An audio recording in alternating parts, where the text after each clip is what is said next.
जय हिंद विद्यार्थियों, आपका स्वागत है आपके अपने इस YouTube channel online Gurukul teaching पर। यूपी टेट, सी टेट और बीएड एंट्रेंस एग्जाम की हम तैयारी कर रहे हैं और आज का जो हमारा प्रैक्टिस सेट है वो है बाल विकास एवं शिक्षा शास्त्र का। ये हमारा पहला प्रैक्टिस सेट भी है। इसमें मैंने यूपी टेट के बाल विकास में आए हुए प्रीवियस ईयर के सबसे इंपॉर्टेंट मैंने क्वेश्चन लिए हैं, तो ऐसे ही क्वेश्चन मैं आपके लिए लेकर आता रहूंगा। तो इसलिए चैनल को अभी सब्सक्राइब करें, साथ ही साथ बेल आइकन को ऑल पर सेट करें ताकि आपको आने वाले लेटेस्ट वीडियो की नोटिफिकेशंस मिल सके। तो चलिए शुरू करते हैं इस वीडियो को और देखते हैं अपना पहला प्रश्न। पहला प्रश्न है, अल्पवयस्क बच्चों के अधिगम में अभिभावकों की भूमिका होनी चाहिए निषेधात्मक, अग्र सक्रिय, उदासीन या संवेदात्मक। सबसे पहले तो जानते हैं अल्पवयस्क होता क्या है। अल्पवयस्क मतलब वयस्क से थोड़ा कम। तो वयस्क से थोड़ी कम कौन सी अवस्था होती है? वो होती है किशोरावस्था। किशोरावस्था में बच्चों के अधिगम में अभिभावकों यानी माता पिता की भूमिका कैसी होनी चाहिए, ये पूछा जा रहा है। तो वो कैसी होनी चाहिए? वो होनी चाहिए अग्र सक्रिय। अग्र सक्रिय क्यों होनी चाहिए ये भी मैं आपको बता रहा हूँ, क्योंकि इस अवस्था में उचित निर्देशन के साथ साथ बालकों को मार्गदर्शन की भी आवश्यकता होती है, क्योंकि यह जीवन का सबसे कठिन काल है। इससे एक और क्वेश्चन बनता है कि किसने किशोरावस्था को तनाव, तूफान और संघर्ष की अवस्था कहा है? तो वो कहा है स्टैनले हॉल ने। किसने? स्टैनले हॉल ने। ठीक है, ये याद रहेगा, मोस्ट इंपॉर्टेंट प्रश्न है ये वाला। ठीक है, तो इसको ध्यान से समझना है। किसने कहा है कि किशोरावस्था तनाव, तूफान और संघर्ष की अवस्था है? स्टैनले हॉल ने। तो इस प्रश्न का जो हमारा सही उत्तर है वो है अग्र सक्रिय। इस अवस्था में अभिभावकों की जो भूमिका होनी चाहिए वो अग्र सक्रिय होनी चाहिए। अब बढ़ते हैं अपने अगले प्रश्न की तरफ। शिक्षा की किंडरगार्टन पद्धति का प्रतिपादन किसने किया? टीपी नन ने, स्पेंसर ने, फ्रोबेल ने या फिर मॉन्टेसरी ने? तो शिक्षा की किंडरगार्टन पद्धति का प्रतिपादन किसने किया? वो किया फ्रोबेल ने। किसने किया? फ्रोबेल ने किया। इसके अलावा हर्बर्ट स्पेंसर ने सामाजिक उद्विकास का सिद्धांत दिया था। मॉन्टेसरी ने मॉन्टेसरी विधि जो बनाई थी वे कहाँ की थी? वे इटली की थी। ये भी आपको याद रखना है कि मॉन्टेसरी विधि का प्रतिपादन किसने किया? मारिया मॉन्टेसरी ने किया। वे कहाँ की थी? वे इटली की थी। क्लियर है? तो इस प्रश्न का आंसर हमारा फ्रोबेल है। फ्रोबेल ने किंडरगार्टन पद्धति का प्रतिपादन किया। क्वेश्चन में थोड़ा सा एरर था बट उससे कोई फर्क नहीं पड़ता। ठीक है, तो अब बढ़ते हैं अपने अगले प्रश्न की तरफ। विशेष रूप से जरूरतमंद बच्चों की शिक्षा का प्रबंध होना चाहिए दूसरे सामान्य बच्चों के साथ विशेष विद्यालयों में विशेष शिक्षकों द्वारा या विशेष विद्यालयों में विशेष बच्चों के लिए विकसित विधियों द्वारा। विशेष रूप से जरूरतमंद बच्चों की शिक्षा का प्रबंध कहाँ होना चाहिए? वो होना चाहिए दूसरे सामान्य बच्चों के साथ। अब क्यों होना चाहिए ऐसा? क्योंकि इससे इन बच्चों का प्रभाव जो है वो सामान्य बच्चों पर भी पड़ सके और इन बच्चों को ऐसा ना फील हो कि हम थोड़े से अलग हैं। कैसे बच्चे? जरूरतमंद बच्चे वे बच्चे होते हैं जैसे अपराधी बच्चे, ठीक है, या फिर थोड़ा दिव्यांग बच्चे, किसी भी अंग का ना होना। तो ऐसे बच्चों की जो शिक्षा का प्रबंध होना चाहिए दूसरे सामान्य बच्चों के साथ होना चाहिए ताकि उन्हें भी फील हो कि हम भी सामान्य ही हैं। तो बढ़ते हैं अपने अगले प्रश्न की तरफ। कक्षा में विद्यार्थियों की रुचि बनाए रखने के लिए एक शिक्षक को उचित है इनमें से क्या करना? प्रश्न पूछना, कहानी कहना, चर्चा करना या श्यामपट्ट का प्रयोग करना। यानी कक्षा में शिक्षक जो है वो रुचि बनाए रखने के लिए क्या करना चाहिए एक शिक्षक को? प्रश्न पूछना चाहिए, कहानी कहना चाहिए, चर्चा करनी चाहिए, श्यामपट्ट का प्रयोग करना चाहिए। तो इसका जो सही उत्तर है, आपको क्या लग रहा है क्या है सही? उसका जो सही उत्तर है ना वो है प्रश्न पूछना। इससे क्या होता है, टीचर जब पूर्व ज्ञान या पढ़ाए जाने वाले विषय से संबंधित जब प्रश्न पूछता है ना तो बच्चे थोड़े से एक्टिव रहते हैं। शिक्षक और छात्र दोनों दोनों थोड़े से एक्टिव रहते हैं, जिससे कि पढ़ाई और रोचक बन जाती है कि वे भी ध्यान देते हैं कि हम क्या सर कुछ पूछ ना ले। ठीक है, तो इस तरह आपको प्रश्न समझ के सॉल्व करने हैं आपको भी। ठीक है, तो इस प्रश्न का जो हमारा सही उत्तर है वो है पहला। तो अब बढ़ते हैं अपने अगले प्रश्न की तरफ। एक शिक्षक के लिए सबसे महत्वपूर्ण क्या है? एक सुवक्ता होना, कक्षा में समयानुवर्ती होना यानी समय के हिसाब से चलने वाला, और अभ्यर्थी की कठिनाइयों को दूर करने वाला, या कक्षा में अनुशासन बनाए रखने वाला। तो ये तो आपको समझ में आ गया होगा कि प्रश्न क्या पूछा जा रहा है और इसका सही उत्तर क्या है कि एक शिक्षक के लिए सबसे इंपॉर्टेंट काम क्या है। भाई इंपॉर्टेंट काम देखो, सिंपल सी बात है, सुवक्ता होना भी है। ठीक है, कक्षा में समय अनुवर्ती होना भी है। ठीक है, समय के अनुवर्ती होना भी है, कक्षा में अनुशासन बनाए रखना भी है, बट सबसे महत्वपूर्ण पूछा गया है। सबसे महत्वपूर्ण क्या है? तो सबसे महत्वपूर्ण क्या है? विषय विद्यार्थियों की कठिनाइयों को दूर करने वाला होना चाहिए। ठीक है, विद्यार्थी की कठिनाई को दूर करना ही सबसे उसका महत्वपूर्ण काम है। तो इस प्रश्न का हमारा सही उत्तर है तीसरा। अब बढ़ते हैं अपने अगले प्रश्न की तरफ। असंगठित घर से आने वाला बच्चा सबसे अधिक कठिनाई का अनुभव करेगा।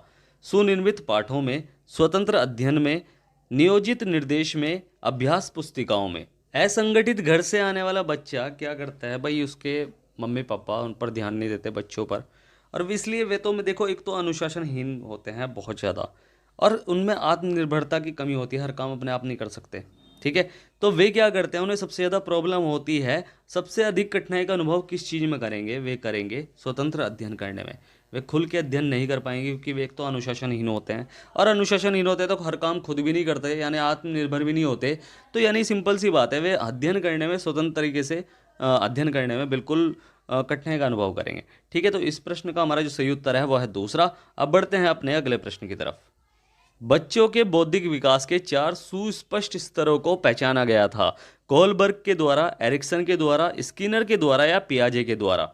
तो बच्चों के बौद्धिक विकास के 4 सुस्पष्ट स्तरों को किसके द्वारा पहचाना गया था, वो पहचाना गया था पियाजे के द्वारा। जीन पियाजे ने 4 स्तरों के द्वारा बौद्धिक विकास को दर्शाया है। सबसे पहले आता है संवेदी गामक अवस्था। ये 0 से 2 वर्ष की होती है, याद रखना है, नोट्स आप बना सकते हो। संवेदी गामक अवस्था, इसका समय 0 से 2 वर्ष का होता है। उसके बाद होता है पूर्व सक्रियात्मक अवस्था, इसका समय 2 से 7 वर्ष का होता है।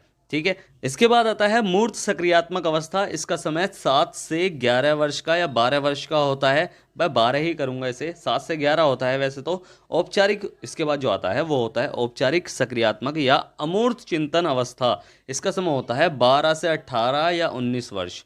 12 से 18 या फिर 19 वर्ष आएगा। बिल्कुल, ये आपका बिल्कुल सही सीक्वेंस है। तो इस प्रश्न का जो हमारा सही उत्तर है कि बौद्धिक विकास के 4 स्तरों को किसने पहचाना था, जीन पियाजे ने पहचाना था, यानी ऑप्शन 4 हमारा सही है। अब बढ़ते हैं अपने अगले प्रश्न की तरफ। आप अति सक्रिय बालक को कैसे सही दिशा में लाएंगे? उसे पहली पंक्ति में बिठाएंगे, उसे कक्षा के कोने में बिठाएंगे, उसे श्यामपट्ट आदि साफ करने का काम देंगे, या उपरोक्त में से कोई नहीं। अति सक्रिय बालक से क्या मतलब है? अति सक्रिय बालक से मतलब है कि प्रोएक्टिव बालक, यानी जो बालक बिल्कुल जल्दी से आपका काम करके दिखा देगा। कि आपने कोई क्वेश्चन समझाया, आपने उसे कहा कि ये क्वेश्चन करके दिखाओ, तो वो तुरंत कर देगा। पढ़ाई में उसकी रुचि बहुत ज़्यादा होगी, वो बहुत एक्टिव होगा, हर चीज़ में सबसे ज़्यादा एक्टिव होगा, वह सबसे पहले आगे आएगा। जैसे आपको कुछ भी पूछना हो तुरंत खड़ा हो जाएगा। तो ऐसे ऐसे बालक अति सक्रिय बालक कहलाते हैं। अब आपको पता है कि आपकी क्लास में दोनों टाइप के बालक मिलेंगे, कि एक थोड़ा लेट कैच करने वाले और एक जल्दी कैच करने वाले। तो आपको पता है कि आप कोई क्वेश्चन समझाएंगे, आप अति सक्रिय बालक तो तुरंत सीख लेगा, बट जो लेट कैच करने वाला है वो क्या करेगा, वो थोड़ा लेट सीखेगा। तो आप उसे समझाओगे तो अति सक्रिय वाला बालक जो होगा, यानी जो एक्टिव बालक होगा, वो बोर होता चला जाएगा कि सर मुझे तो आता है ये। तो आप कैसे करोगी, कैसे मैनेज करोगे उस क्लास को? तो आप क्या करोगे, उसे शाम पट आदि साफ करने का काम देंगे, उसे लीडरशिप वाले काम देंगे ताकि वो लीडरशिप में लगा रहे। आप उसे कुछ ऐसा कह देंगे कि भाई आप क्लास के लीडर हो, तो आप ऐसे काम दोगे तो वो थोड़ा अपने आप को थोड़ा चैलेंजिंग महसूस करेगा। तो अति सक्रिय बालक को सक्रिय रखने या सही दिशा में लाने के लिए उसे लीडरशिप वाले काम देने चाहिए। अगर वह क्लास से संबंधित कामों में बिजी रहेगा तो सिंपल सी बात है, गलत कार्यों से भी दूर रहेगा, और आपको पता है कि भाई वो लीडरशिप थोड़ा सा अच्छा समझेगा, तो इस तरीके से वो अपने सही दिशा में भी रहेगा। ठीक है, तो इस प्रश्न का जो हमारा सही उत्तर है वह है तीसरा। अब बढ़ते हैं अपने अगले प्रश्न की तरफ। परिवार एक साधन है अनौपचारिक शिक्षा का, औपचारिक शिक्षा का, गैर औपचारिक शिक्षा का, या दूरस्थ शिक्षा का। भाई आपको पता है कि परिवार को बालक की प्राथमिक यानी प्रारंभिक पाठशाला भी माना गया है, यानी प्रारंभिक पाठशाला है, बट यह एक औपचारिक साधन नहीं है। ठीक है, शिक्षा का औपचारिक साधन नहीं है, यह एक अनौपचारिक साधन है। ठीक है, परिवार जो है वह कौन सा साधन है शिक्षा का? वह शिक्षा का अनौपचारिक साधन है, क्योंकि परिवार में एक माहौल नहीं मिलता ना। परिवार में आपको यूँ थोड़े ना आपको चलते फिरते सिखा देंगे, देखो ये है, बट ये हर टाइम सीखना नहीं होता ना। बट एक प्रॉपर माहौल क्लास में मिलता है, क्लासरूम में मिलता है, विद्यालय में मिलता है। विद्यालय जो है वो एक औपचारिक शिक्षा का साधन है, बट परिवार जो है वो अनौपचारिक शिक्षा का साधन है। तो इस प्रश्न का हमारा सही उत्तर है पहला। तो अब बढ़ते हैं अपने अगले प्रश्न की तरफ। बच्चा किसी वस्तु या घटना के बारे में तार्किक रूप से सोचना शुरू करता है, उसे क्या कहा जाता है? वह कौन सी अवस्था है? संवेदन, प्रणोद अवस्था, औपचारिक अवस्था, पूर्व क्रियात्मक अवस्था, या सक्रियात्मक अवस्था भी बोला था मैंने कि पूर्व सक्रियात्मक अवस्था, या मूर्त सक्रियात्मक अवस्था।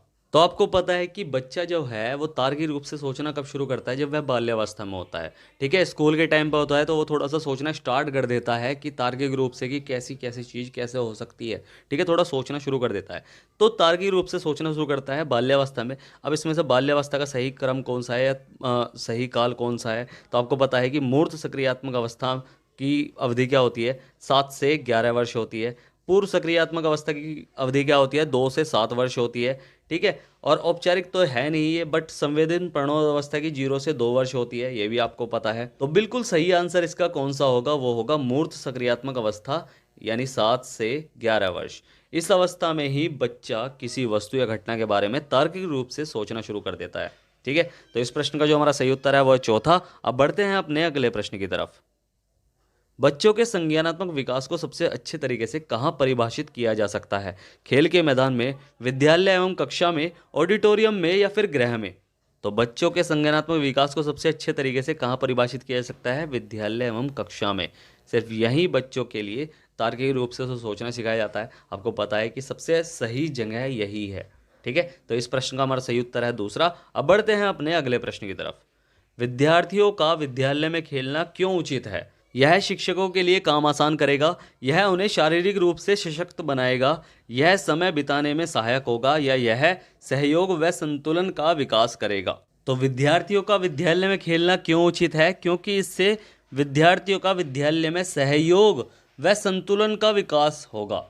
ठीक है, क्योंकि विद्यालय में क्या होता है कि वे आपस में मिलकर खेलते हैं, और सिंपल सी बात है, टीचर भी उन पर नज़र रखता है कि वे उन्हें ऑब्जर्व करता है टीचर भी कि वे कैसा कर रहे हैं, कैसा बिहेव कर रहे हैं दूसरों के साथ, तो उनमें सहयोग व संतुलन का विकास होगा। तो इस प्रश्न का हमारा जो सही उत्तर है वह है चौथा। तो अब बढ़ते हैं अपने अगले प्रश्न की तरफ।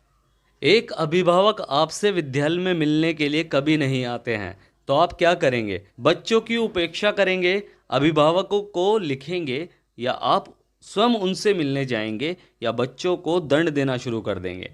तो आप क्या करेंगे? आप स्वयं उनसे मिलने जाएंगे, आप पता करेंगे कि भाई वे क्यों नहीं आ रहे हैं, और सिंपल सी बात है, बच्चों के बारे में थोड़ा रिपोर्ट देना कि आपका बच्चा ऐसे कर रहा है, आपका बच्चा ऐसे कर रहा है। तो इस प्रश्न का हमारा जो सही उत्तर है वह है तीसरा। अब बढ़ते हैं अपने अगले प्रश्न की तरफ। निम्न में से कौन शिक्षण कुशलता से संबंधित है? श्याम पट पर लिखना, प्रश्न को हल करना, प्रश्न पूछना, या उपरोक्त में से सभी? तो आपको पता है शिक्षण कुशलता से ये तीनों ही बिल्कुल संबंधित हैं, तो उपरोक्त सभी इसका सही उत्तर है। श्याम पट पर लिखना भी शिक्षण कौशलता से संबंधित है, प्रश्नों को हल करना भी। भाई शिक्षण कार्य को प्रभावी बनाने के लिए इससे संबंधित सभी कौशल में निपुण होना चाहिए ना, तो ये सभी वही कौशल हैं। ठीक है, प्रश्न पूछना, प्रश्नों को हल कराना या करना, और श्याम पट पर लिखना, और भी कौशल हैं जिन्हें आपको सीखना है, समझना है। तो इस प्रश्न का हमारा जो सही उत्तर है वह है उपरोक्त सभी। तो अब बढ़ते हैं अपने अगले प्रश्न की तरफ। एक शिक्षक विद्यार्थियों में सामाजिक मूल्यों को विकसित कर सकता है, महान व्यक्तियों के बारे में बोलकर, आदर्श रूप से बर्ताव करके, अनुशासन की अनुभूति को विकसित करके, या उन्हें अच्छी कहानियां सुनाकर। तो किस प्रकार शिक्षक विद्यार्थी में सामाजिक मूल्यों का विकास कर सकता है? वो कर सकता है आदर्श रूप में बर्ताव करके। क्योंकि अगर कोई बच्चा सीखता है ना, तो वो अपने टीचर को देख के ही सीखता है। टीचर जैसा बिहेव करता है, भाई दो तरीकों से सीखता है, या तो माता पिता को देखकर या टीचर को देखकर। तो माता पिता को तो देखकर, मान लो माता पिता अच्छे हैं और टीचर उनको खराब मिल गया, तो बच्चा कैसा होगा? भाई बच्चा कैसा बिहेव करेगा कि यार मम्मी पापा तो मेरे ऐसे बिहेव करते थे, बट टीचर ऐसे कर रहा है, मगर ये हमारे टीचर भी है तो ये हमको सिखा भी रहे हैं, तो इसका मतलब ये है कि ये सही कर रहे हैं। तो बस आदर्श रूप से बर्ताव करके ही आप विद्यार्थी में सामाजिक मूल्यों को विकसित कर सकते हैं। तो इस प्रश्न का हमारा जो सही उत्तर है वह है दूसरा। अब बढ़ते हैं अपने अगले प्रश्न की तरफ। श्यामपट्ट को शिक्षण सामग्री के किस समूह के अंतर्भुक्त किया जाता है? यानी श्यामपट्ट को शिक्षण सामग्री में किस वर्ग में रखा जाता है? श्रव्य साधन में, दृश्य साधन में, दृश्य श्रव्य साधन में, या इनमें से कोई नहीं? इसमें हम ऑप्शन को लेकर चलते हैं। ऑप्शन को लेकर कैसे, थोड़ा सीखेंगे भी। श्रव्य साधन किसे कहते हैं? वे साधन जिन साधनों से केवल श्रव्य इंद्रिय ही जो हैं एक्टिव हो, यानी सुनने वाली इंद्रियां एक्टिव हो, जैसे रेडियो वगैरह, तो वे श्रव्य साधन में आते हैं। यानी सिर्फ कान का यूज़ होता हो जिन्हें सुनने के लिए, मतलब जिन्हें समझने के लिए सिर्फ कानों का यूज़ होता हो, जैसे रेडियो। दृश्य साधन क्या होते हैं? जैसे model, chart, paper, black board, ये सभी श्रव्य दृश्य साधन में आते हैं। इन्हें देखने के लिए सिर्फ आंखों का प्रयोग किया जाता है। ठीक है, दृश्य और श्रव्य साधन, दृश्य और श्रव्य साधन में वे साधन आते हैं जिन्हें आंख देख भी सकते हैं और सुन भी सकते हैं, यानी टेलीविज़न, दूरदर्शन, ठीक है, स्मार्टफोन, ये सभी दृश्य श्रव्य साधन में आते हैं। तो श्यामपट्ट किस साधन के अंतर्गत आता है, किस सामग्री के अंतर्गत, शिक्षण सामग्री के अंतर्गत आता है? तो वो आता है दृश्य सामग्री के अंतर्गत। अब आप सोच रहे होंगे कि श्यामपट्ट पे हम लिखते हैं मगर बोलते तो हम हैं, बट बोलते हम हैं मगर खाली श्यामपट पूछा है, श्यामपट के साथ हमें नहीं पूछा है। ठीक है, श्यामपट पूछा है तो श्यामपट सिर्फ दृश्य सामग्री के अंतर्गत ही आएगा। ठीक है, तो इस प्रश्न का हमारा जो सही उत्तर है वह है दूसरा। अब बढ़ते हैं अपने अगले प्रश्न की तरफ। निम्न कक्षाओं में शिक्षण की खेल विधि किसके सिद्धांत पर आधारित है? शारीरिक शिक्षा कार्यक्रमों के शिक्षण की विधियों के विकास एवं वृद्धि के मनोवैज्ञानिक सिद्धांत पर या शिक्षण के सामाजिक सिद्धांत पर? भाई खेल खेल में बच्चा अच्छी तरीके से सीखता है तो वह विकास और वृद्धि के मनोवैज्ञानिक सिद्धांत पर आधारित है। ठीक है, मनोवैज्ञानिक सिद्धांत पर विकास और वृद्धि के। तो इस प्रश्न का हमारा जो उत्तर है वह है तीसरा। तो अब बढ़ते हैं अपने अगले प्रश्न की तरफ।